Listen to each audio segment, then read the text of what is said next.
Hello, all my dear Joshuas. Welcome to this program.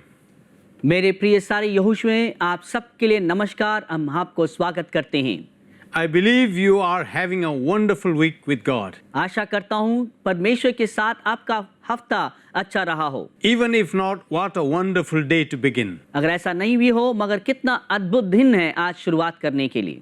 Because the Bible says, क्योंकि Bible बताता है everything works together for the good of those who love Him. हर बातें मिलकर भलाई को उत्पन्न करता है जो परमेश्वर से प्रेम रखते हैं उनके लिए। So if you decide in your heart to love Jesus this morning, आज के सवेरे अगर आपने हृदय में निर्णय लिया है कि यीशु से प्रेम करने के लिए, heaven is not very far off. स्वर्ग आपसे बहुत दूर नहीं है। The moment we open our hearts, जिस क्षण हम अपने हृदय को खोल देते हैं, God is always ready to talk to us. परमेश्वर हर वक्त तैयार रहते हैं हमसे बात करने के लिए। God is ready to shower His spiritual things in our lives. परमेश्वर तैयार हो जाते हैं अपने आत्मिक सारे बातों को हमारे जीवन में बरसाने के लिए। That's what heaven does. स्वर्ग यही कार्य करता है। And last week we were talking about Moses. पिछले हफ्ते हम मूसा के विषय में बात कर रहे थे।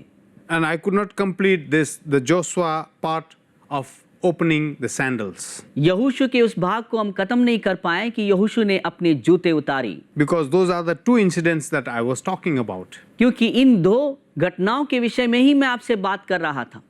And in the second instance, God tells Joshua, दूसरे घटना में परमेश्वर यहोशू से कहते हैं, Joshua is just outside the walls of Jericho. अब यहोशू उस यरीहो की शहरपनाह के बाहर ही है। He is getting ready for battle. युद्ध के लिए वो तैयार हो रहा है। He is in his promised land. उस प्रतिज्ञा की वाली स्थान में वो खड़ा है। Now this town of Jericho, it was not in the wilderness.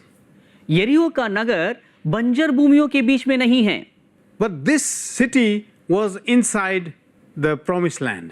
ये नगर परमेश्वर की वायदा किया हुआ उस जमीन के अंदर है। What is God teaching us from this incident? इस घटना के द्वारा परमेश्वर हमें क्या सिखा रहे हैं? Many times when we talk about promised land, जब भी हम परमेश्वर की वायदे के स्थान के बारे में बात करते हैं, we think about a place flowing with milk and honey. हर वक्त हम ऐसा ही सोचते हैं कि वो ऐसा स्थान है जहां दूध और शहद बहता हो। There is nothing much to do. इससे ज्यादा और कुछ नहीं है। Because you know the spies brought huge bunches of grapes. आप जानते हैं वो जो जासूस करने गए थे, बड़े एक अंगूर की गुच्छा ले आए। And they said, indeed the land is filled with all kinds of fruits and vegetations.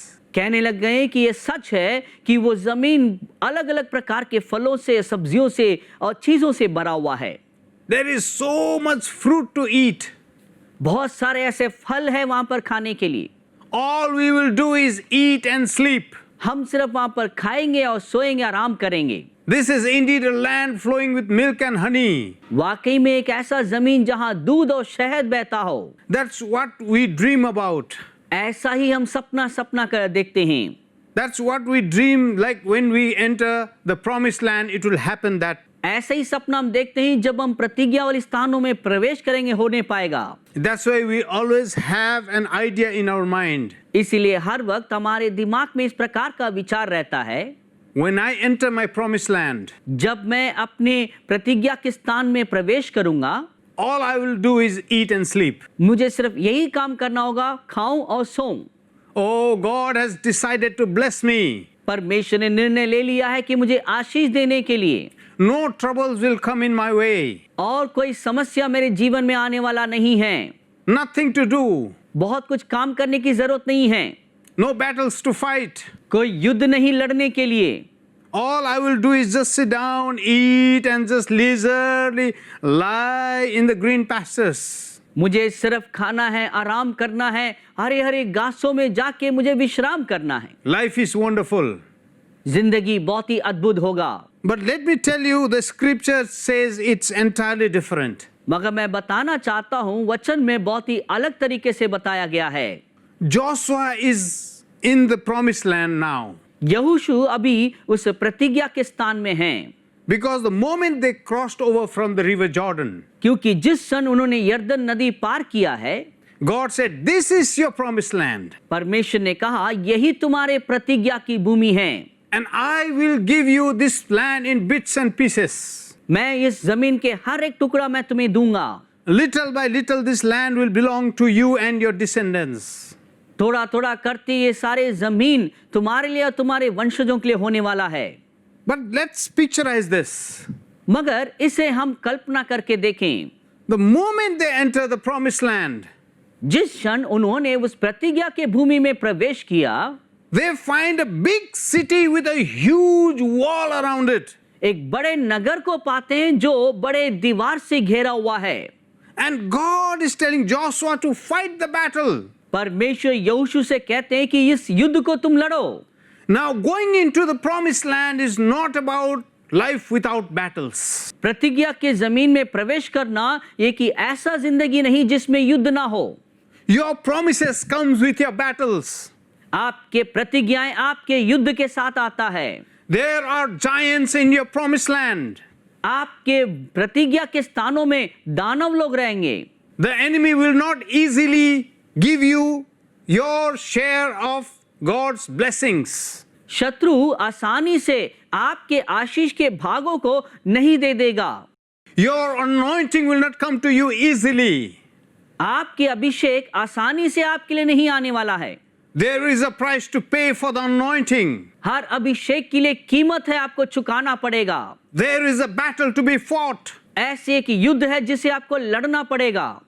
All major battles that the Israelites did in their lifetime, बड़े बड़े युद्ध जिन्होंने अपने जीवन में लड़ा, इस्राएलियों के जीवन में, all these battles happened inside the promised land. ये सारे युद्ध उस प्रतिज्ञा के भूमि के अंदर हुआ है। There were giants there. वहां पे बड़े बड़े दानव थे, There were enemies there. शत्रु लोग थे उनके लिए। There were people who did not like this nation. ऐसे लोग थे उनके अंदर जो इस राष्ट्र से वो पसंद नहीं करते थे। There were people who seduced this nation. ऐसे लोग थे जो इस राष्ट्र को उन्होंने बहकाया। There were people who cursed this nation. ऐसे लोग थे इस राष्ट्र के ऊपर उन्होंने श्राप दिया है। My dear brothers and sisters, मेरे प्रिय भाइयों बहनों, life is about fighting for your promised land. जिंदगी ऐसा है जो आपको लड़ना पड़ता है आपके प्रतिज्ञा की भूमि को पाने के लिए। Because your promised land is filled with giants. क्योंकि आपके प्रतिज्ञा के भूमि में दानवों से भरा हुआ है। Do you want God's promises to be fulfilled in your life? क्या आप चाहते हैं कि परमेश्वर की वायदा आपके जीवन में संपूर्ण हो? Do you want to flow in God's anointing? क्या आप चाहते हैं कि परमेश्वर के अभिषेक में आप बहने पाएं? Do you want to be carrier of God's glory? क्या आप परमेश्वर की महिमा को उठाने वाले बनना चाहते हैं? Do you want to do great exploits for Jesus? यीशु मसीह के लिए बड़े-बड़े विस्फोटक कार्य करना चाहते हैं क्या? Do you want to be chosen by God to heal nations? क्या आप चाहते हैं कि परमेश्वर आपको इस्तेमाल करे राष्ट्रों को चंगाई देने के लिए? Do you want your life to be a blessing? क्या आप चाहते हैं आपकी जिंदगी आशीष बने? Then there are giants. तब वहां पर आपके लिए दानव है। Then you have enemies. तब आपके लिए शत्रुएं हैं। If you don't have enemies, अगर आपके लिए शत्रु ना हो, if you don't have Jerichos in your life, अपनी जिंदगी में अगर यरीहो ना हो, if you don't have Ai in your life, आपके जीवन में आई प्रकार लोग ना हो, if you don't have Goliaths in your lives, अगर आपकी जिंदगी में गोलियात ना हो, then the David in you will never come out. तब आपके अंदर की वो दाऊद कभी निकल के बाहर नहीं आएगा। My dear brothers and sisters, मेरे प्रिय भाइयों बहनों, Joshua is ready to fight. यहोशू तैयार है लड़ने के लिए। And the commander of the Lord's army just comes in front of him. परमेश्वर की सेना की आदेशक आपके सामने सामने आते हैं। Now Joshua is disturbed. अभी यहाँ पे यहोशू घबराया गया है। He does not know who this man is. वो नहीं जान रहा है कि ये व्यक्ति कौन है। And Joshua questions him. अब यहोशू सवाल करते हैं, Are you standing for us or are you for our enemies? क्या तो आप मेरे पक्ष में हो या शत्रु के पक्ष में हो? And this angel says, अब ये स्वर्गदूत उससे कहता है, I am neither for you nor for your enemy. मैं तुम्हारे लिए नहीं, ना कि तेरे शत्रु के लिए। I am on the Lord's side. मैं यहोवा के पक्ष में हूँ। I am the commander of Lord's army.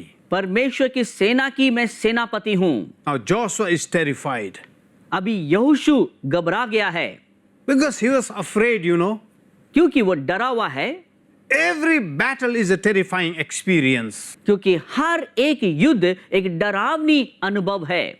That's why as soon as Moses died, इसलिए जिस क्षण मूसा मरा, God came to Joshua and told him, परमेश्वर यहोशू से आके कहा, do not be afraid.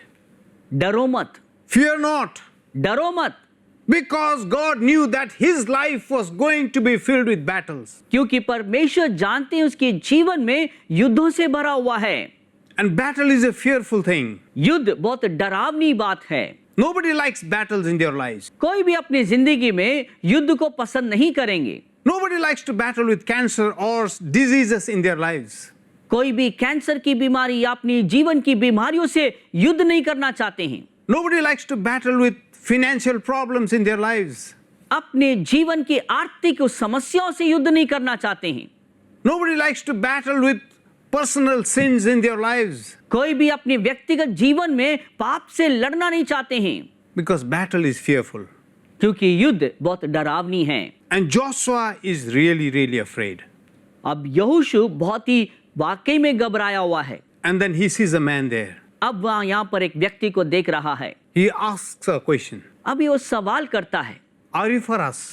क्या आप हमारे लिए आए हैं? Now this is very interesting. ये बहुत ही दिलचस्प बात है। यहाँ पर The angel tells him, स्वर्गदूत उससे कहता है, Before I speak to you, Joshua, यहोशू तुमसे बात करने से पहले I want you to take your sandals off. मैं चाहता हूं कि तुम अपने जूते उतारो, Because the ground you are standing is holy ground. क्योंकि जिस भूमि पे तुम खड़े हो वो पवित्र भूमि है। This is similar to what God told Moses. मूसा से जो बात परमेश्वर ने कहा वो ठीक उसी समान है। Open your sandals. अपने जूते उतारो No more running away. और भागने की जरूरत नहीं है। The best way to get ready for the battle is open your shoes. बेहतर तरीका अपने युद्ध के लिए तैयार होने की वो ये है कि अपने जूते उतारो। Like I told you, opening your shoes is a time of rest. जैसे मैंने बताया, जूते उतारने के जो समय जो होता है वो विश्राम का समय होता है। If you can rest in the Lord, then you can fight your battles successfully. अगर आप परमेश्वर में विश्राम करने पाएंगे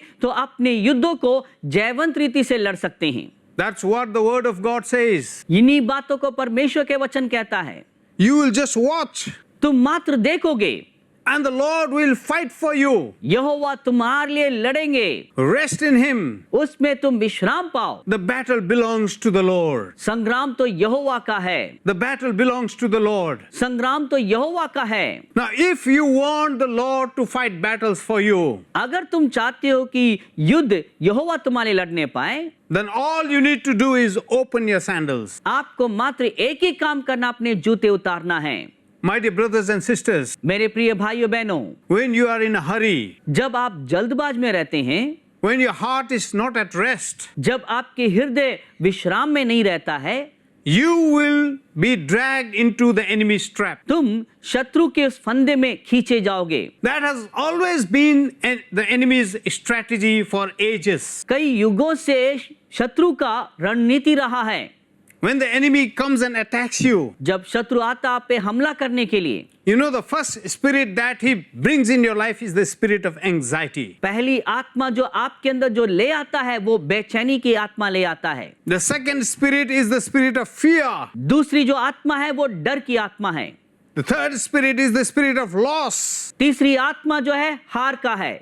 And the other spirit is the spirit of rejection. अगली आत्मा तिरस्कार की आत्मा है। So all the spirits come together against your life. ये सारे आत्मा मिलकर तेरे जीवन के विरोध में आने लगता है। You know what a wise warrior does? आप जानते हैं एक बुद्धिमान योद्धा क्या करता है? He fights one battle at a time. वो एक समय के लिए एक युद्ध को लड़ता है। So don't try to fight all the battles of your life all at one time. हर एक युद्ध को एक ही समान एक ही समय लड़ने की कोशिश मत करिए। That is what the enemy wants you to do. शत्रु चाहता है कि आप वही कार्य करने पाएं। Run from here to there, यहाँ से वहां भागो and then run from there to here, और वहां से यहाँ भाग के आओ, from one place to another place, एक स्थान से दूसरा स्थान, from one battle to another battle. एक युद्ध से दूसरा युद्ध। what happens is you get tired. क्या होने लग जाता है? आप थक जाते हैं, You run out of anointing. अभिषेक आप में खत्म हो जाता है, You run out of oil. तेल आपके अंदर खत्म हो जाता है, Then you get fatigued. तब आप थक जाते हैं, You get burnt out. आप पूरी तरीके से खत्म हो जाते हैं, And that is when you make mistakes. और उसी समय पर आप गलतियों को करने लगते हैं। We hear a proverb that says, a hungry man is an angry man. एक भूखा इंसान बहुत ही गुस्सा वाला इंसान होता है। That's why when you run out of anointing in your life, इसीलिए जब अपने जीवन में अभिषेक खत्म हो जाता है, the enemy hits you. शत्रु आप पर वार करता है। My dear Joshuas, मेरे प्रिय यहोशुए, let's learn this today. आज इस पाठ को सीखें। One battle at a time. एक समय पर सिर्फ एक युद्ध को लड़िए, And let it begin with you. वो आप में से शुरुआत होने पाए। Don't try to change others. दूसरों को बदलने की कोशिश मत करिए, Don't try to fight others' battles. दूसरों के युद्ध लड़ने की कोशिश मत करिए, Don't try to judge others. दूसरों का न्याय करना मत शुरू करिए। Don't try to say, oh, this person did this person did this. ऐसे मत बोलिए, इस व्यक्ति ने ऐसे किया, वो व्यक्ति ने ऐसे किया। And don't try to analyze what's happening. क्या हो रहा है करके उसे जांच करने की मत कोशिश करिए। The best thing to do is fight your battle first. बेहतर बात यह होगा कि अपनी युद्ध आप पहला लड़ें। So in order to fight your battle, अपनी युद्ध को आपको लड़ने के लिए God tells you, परमेश्वर आपसे कहते हैं, open your sandals. अपने जूते उतारो। My dear brothers and sisters, मेरे प्रिय भाइयों बहनों, now you know why holiness is so important. अब आप जानते होंगे कि पवित्रता क्यों इतना जरूरत है। Because there is battle in your life. क्योंकि आपकी जिंदगी में युद्ध है। If there were no battle, अगर कोई युद्ध नहीं होता, you need not be holy. आपको पवित्र होने की जरूरत नहीं। Many people write to me, बहुत सारे लोग मुझे लिख के कहते हैं, when I go in God's presence, जब मैं परमेश्वर की उपस्थिति में जाता हूँ, instead of finding myself holy, अपने आप को पवित्र पाने के बदले I see so many filthy things in my life. बहुत से गंदी चीजें मेरे जीवन में देखता हूँ। Is it true that I'm going towards God's side or towards the devil's side? क्या ये सच है कि मैं परमेश्वर की तरफ जा रहा हूँ या शैतान की तरफ जा रहा हूँ? I tell them, मैं उनसे कहता हूँ, you are drawing more closer to the light. आप रोशनी के और करीब जा रहे हैं। See, once upon a time when you were in darkness, एक समय था कि आप अंधकार में थे, you didn't see much dirt in your clothes. अपने वस्त्र में पड़ी हुई वो महल को आप देख नहीं पा रहे थे।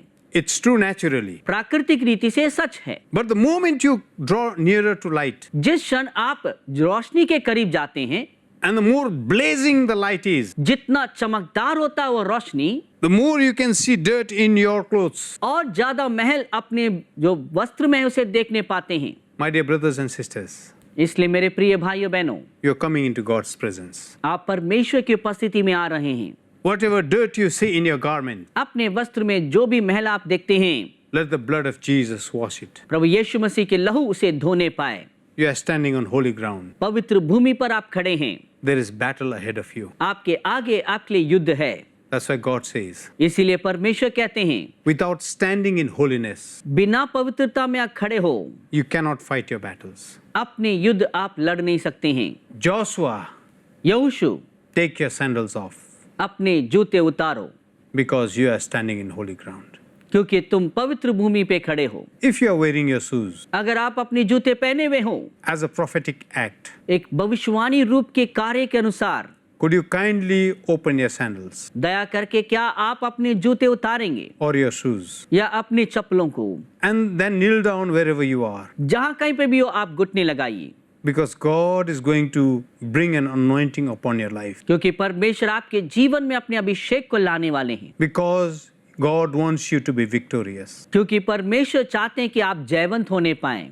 But this victory can be achieved only through holiness. मगर ये जीत सिर्फ पवित्रता के द्वारा ही हासिल कर सकते हैं। So you stand there today now. इसीलिए वहीं पर आप खड़े रहें। Father, I pray पिता, मैं प्रार्थना करता हूँ in Jesus' name, यीशु के नाम में, all these Joshuas who are kneeling down right now in your presence, हर एक जो यहोशू आज आपकी उपस्थिति में घुटने लगाए हैं, they have big wall of Jericho in front of them. उनके सामने एक बड़े यरीहो की शहरपनाह है। And Lord, I pray, प्रभु, मैं प्रार्थना करता हूँ they are going to face battles in their life वे अपनी जिंदगी में युद्धों का सामना करने वाले हैं, because this is their promised land. क्योंकि वो उनकी प्रतिज्ञा का भूमि है। Every promise will be achieved because they have gone through battle. हर एक वायदे को वो हासिल करेंगे क्योंकि वो युद्ध में से गुजरे हैं। Oh my dear Lord God, I pray, हे मेरे प्रिय प्रभु, मैं प्रार्थना करता हूँ, as they have opened up their sandals जैसे उन्होंने अपने जूते उतारे हैं, and as they are standing in the holy ground, जैसे वो आपके पवित्र भूमि पे खड़े हैं, let an anointing come upon their life right now. परमेश्वर के अभिषेक अभी उनके ऊपर उतर के आए। Let the anointing come. अभिषेक उतर के आने पाए, Let the anointing come.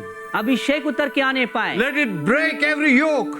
हर जुए को तोड़ने पाए। Spirit of fear, डर की आत्मा, I rebuke you in the name of Jesus. यीशु के नाम में तुम्हें डांटता हूँ। Spirit of anxiety, बेचैनी की आत्मा, I break you in the name of Jesus. यीशु के नाम में मैं तोड़ देता हूँ। Spirit of fear of the giants, दानों के प्रति जो डर की आत्मा, I break you in the name of Jesus. यीशु के नाम में मैं तुम्हें तोड़ देता हूँ। For so many of your children, oh Lord God, आपके बहुत से संतान हैं प्रभु, they might be seeing huge giants in front of them this day. इन दिनों में उनके सामने बड़े दानों को देख रहे होंगे। They might be feeling very fearful. वो सोचते बड़े डरते हुए रहते होंगे।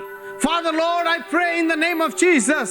पिता परमेश्वर यीशु के नाम में मैं प्रार्थना करता हूँ। I hear your word saying, मैं सुन पाता हूँ कि आपके शब्द कह रहा है, you are standing in the holy ground. तुम पवित्र भूमि पे खड़े हो, You are confessing your sins. तुम पापों के अंगीकार कर रहे हो। You are washing your garments right now. इसी वक्त तुम अपने वस्त्रों को धो रहे हो। You are letting go of all the sins and failures right now. हर एक हार और पाप अपने जीवन से निकाल रहे हो। You are letting go of all the pains that you have carried right now. जो दर्द अभी तक उठाते हुए आ रहे हो, उसे आप में से दूर कर रहे हो। In the name of Jesus, यीशु मसीह के नाम में I set them free. उन्हें मैं आजाद करता हूँ। I set them free. उन्हें मैं आजाद करता हूँ। Thank you, Jesus. धन्यवाद यीशु, Thank you, Jesus. धन्यवाद यीशु, Thank you, Jesus. धन्यवाद यीशु। In the name of Jesus we pray. यीशु के नाम में प्रार्थना मांगते हैं। Amen. आमीन। My dear Joshuas, मेरे प्रिय यहोशू, I hope God has blessed you. आशा करता हूँ कि परमेश्वर ने आपको आशीष दिया है And I believe it. और मैं विश्वास करता हूँ। Do write to us जरूर हमें लिख के बताइए so that we may continue to pray for you. ताकि लगातार हम आपके लिए प्रार्थना करने पाएं। God bless you till we meet again. अगली बार मिलते तक परमेश्वर आपको आशीष दे। If you are blessed by this program, please send your testimonies and feedbacks to Angel TV, Villivakkam, Chennai 600049, Tamil Nadu, India. Our email ID is programs.hindi@angeltv.org. अगर आप इस कार्यक्रम से आशीषित हैं, तो अपनी गवाही और विचार हमें इस पते पर भेजिए। Angel TV, Villivakkam, Chennai 600049, Tamil Nadu, Bharat. हमारा ईमेल आईडी है programs.hindi@angeltv.org।